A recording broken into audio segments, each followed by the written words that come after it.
Anger management, anger reduction, the finale, allegedly. So to recap, here's the challenge as I see it, is that we are born with a finite amount of irritation, tolerance, the ability to deal with things in the world, and it's like I said, finite. Nobody has unlimited amount, and that as we encounter difficulties in our lives, challenges, traumas, and don't learn how to process these things and get them up out of us, they fill our individual containers up, and these become resentments, and well, they are resentments is what they are, and that the cure to resentment, in my opinion, one and only, is forgiveness. If anybody out there has a different answer, I'd love to hear it. I'd love to hear how you work it. That we have a emotional bank account, a tolerance bank account that's fluid, depending on mostly stress, pain, and self-discipline, and that what we're after, in my opinion, is learning how to forgive those people that we need to forgive. Oh, by the way, that includes ourselves. Not just includes ourselves, it's probably one of the biggest resentments that we carry, thoughts around I'm not good enough, I haven't done enough, I should be better, whatever else that I've done to other people that I need to forgive myself for. And by I mean we, and it's a huge thing. And it works, that whole white light thing that I was talking about, surrounding self with white light. Call it love, detached from the outcome, and watch, feel as those resentments towards self dissipate. And this is just huge, important work, because as we experience forgiveness for self and others, you'll feel it. I can pretty much promise that.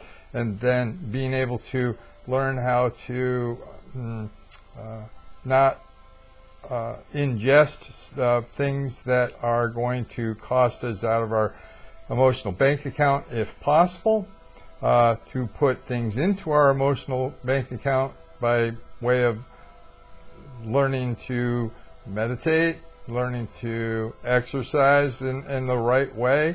Not that there's a bad way to exercise, but there's a better way to exercise. I talked about that earlier on. And then, to listen to things that are life-affirming and joyous, and remind us that the world's a beautiful place, and people are genuinely, typically good, of course I stumble around that because there's some monumental assholes, and one of the things that I like to say is that there's no shortage of assholes in the world, and it's not a question of whether they show up or not, it's a question of how we deal with them when they do. And that's the key to the ABCs and the REBT stuff. Again, rational emotive behavioral therapy, where we are rationalizing the experiences that we're having so that the effect on us is different than it would have been otherwise. And the way that we do that is using ABC, as A is the activating event. That's the thing that we typically have no control over. B is the belief. We have absolute control over belief.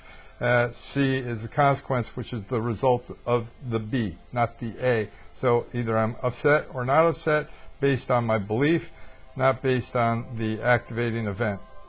Now the tricky thing about that is that when we are in the upset, oftentimes it's a little late until we get really, really good at this. So I had talked about how the way that we learn is, the metaphor that I like to use is a field 5 miles by 5 miles. We're in a 4x4, we can go anywhere, and when we go in the same direction repeatedly, we create a path That's a neural pathway. And then rut is the deepening of the neural pathway. So to emphasize this some, so every time as I was growing up that I was frustrated, rejected, disrespected, had any kind of negative event in my life, my response would go right through my limbic system, the amygdala, the hippocampus, all that, and the response would be I'd be angry and I'd act on that anger typically.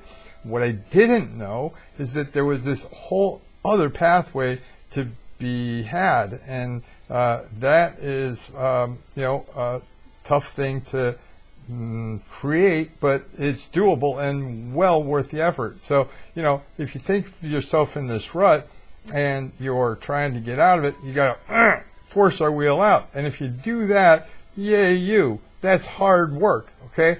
But you have not created a new pathway. What you've done is hard work. And what you got to do is you got to do that a lot. Now, we don't want to wait until every upsetting event happens in our lives because this would take probably the rest of your life. No, what I recommend that you do, what I have done, it was spent quite literally years in silence. Now, you can turn off the radio while you're driving along, or not watch as much TV or whatever, and just think about the things that can potentially upset you, and then try to create a new belief. So that, for example, if I think, okay, would I be upset by being stuck on the side of the road in a winter storm with a flat tire? Well, yeah, I would be upset by that. Well, previously it'd be, really upsetting. But I've spent so much time thinking, well, first of all, I'm very fortunate to have a car to have a flat tire in. This is truth. As I said before about being stuck in traffic, most of the world would kill for my problems right then, right? To be stuck on an American road with a car in the first place. I mean, tons of Americans would kill for my problems right then.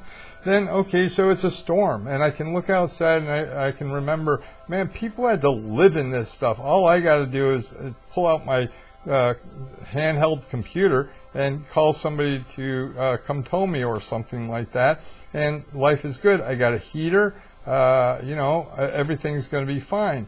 This translates to anything that is similar to that. I had somebody key my car a couple of years ago, and because I had done so much work around the flat tire thing, I instantaneously thought of that and thought, oh, well, I'm fortunate to have a car to get keyed. And now this is weird sounding, maybe, but, getting upset by some phantom person that I don't know who did this or why they did it or whether I was the intended victim or any of that stuff just doesn't matter. It doesn't do any good to be upset by that. And these are things that we can do just really across the board. I was telling the group, as a matter of fact, today on a side topic about how, when the cancer happened, I have done plenty of work around the fact that,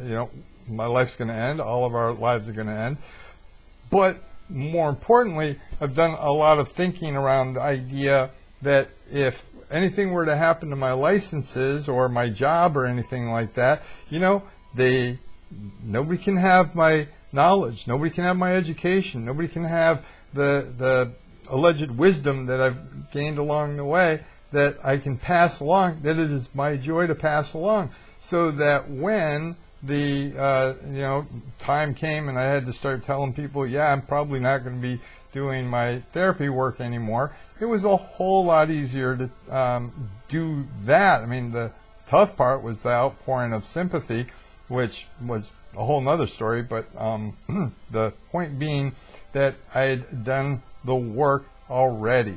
I had shared the fact that I watched Shadow get hit by a car. This is a little teeny 15-pound dog, and as soon as I started falling in love with my dogs, I started to do the work of detaching from,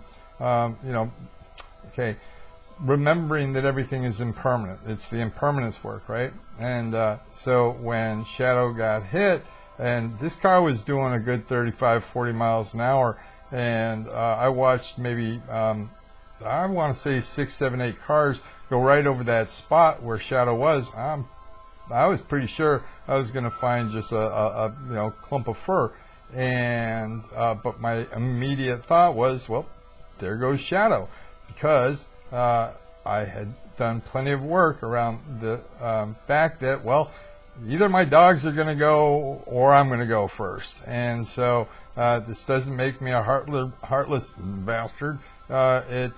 It means that, of the two, I'd prefer that the dogs go before I do. Sorry, dogs, but that's just the way it is. Anyway, I hope I'm making a point, not just rambling. So the idea here is that we want to start wrapping our heads around the idea of all of the things that could potentially upset us and creating those new neural pathways now.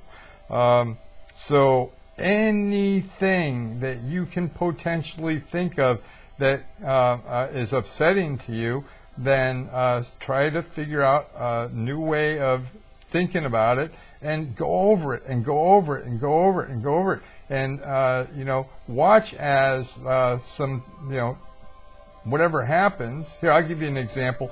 So it wasn't too long ago, I was riding my motorcycle along, and I ride pretty recklessly, it's true, and I upset somebody. Now I'm not sure how I upset them, but the way that I ride and have to upset people just in general.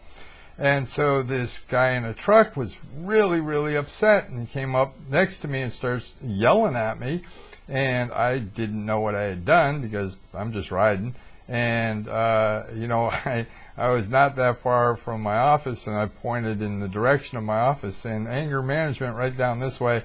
And he is 2 lanes going the same direction. He swerved and tried to hit me, and I swerved out of the way, and I pulled back into my lane. I was happy because I hadn't got hit, and I've got the skill set to pull that off.